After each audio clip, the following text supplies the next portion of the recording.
Hi అండి. అందరికీ నమస్కారం. నేను మీ ప్రశాంతి. ఈ మధ్య కాలంలో చిన్న వయసు నుంచి పెద్ద వయసు వారి వరకు తరచుగా వింటున్న సమస్య హెర్నియా.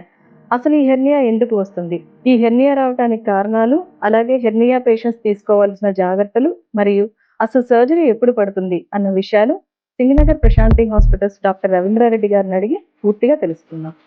డాక్టర్ రవీంద్రారెడ్డి గారు జనరల్ అండ్ లాప్రోస్కోపిక్ సర్జన్ మరియు డయాబెటిక్ ఫుడ్ కేర్ స్పెషలిస్ట్‌గా గత 15 సంవత్సరాలుగా వైద్య రంగంలో ఉంటూ ఎంతో మందికి సర్జరీస్ చేస్తూ మంచి హస్తవాసి ఉన్న డాక్టర్‌గా పేరు తెచ్చుకున్నారు.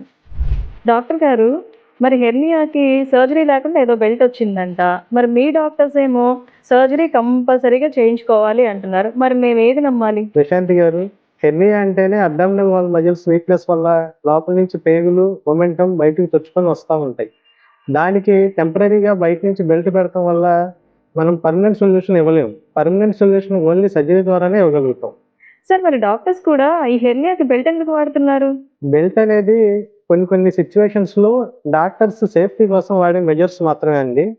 అయి ఎట్లాంటి పరిస్థితుల్లో అంటే, ఎవరికైనా సివియర్ కార్డియాక్ ప్రాబ్లమ్ ఉండి, ఓల్డ్ ఏజ్ ఉండి, ఆపరేషన్ చేయలేని పరిస్థితులు ఉన్నప్పుడు, వాళ్ళకి పెయిన్ రిలీఫ్ కోసం, స్వెల్లింగ్ బయటికి రాకుండా ఉండటం కోసం, టెంపరరీగా బయట నుంచి సపోర్ట్ ఇవ్వటం ద్వారా, మజిల్స్ ఎక్కడైతే వీక్‌గా ఉన్నాయో అక్కడ సపోర్ట్ ఇవ్వటం ద్వారా వాళ్ళకి కొంత రిలీఫ్ ఉంటది.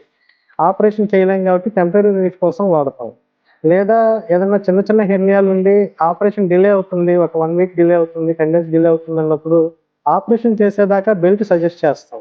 అంతే తప్పితే బెల్ట్ పర్మనెంట్‌గా ట్రీట్మెంట్ కోసం అయితే వాడరు.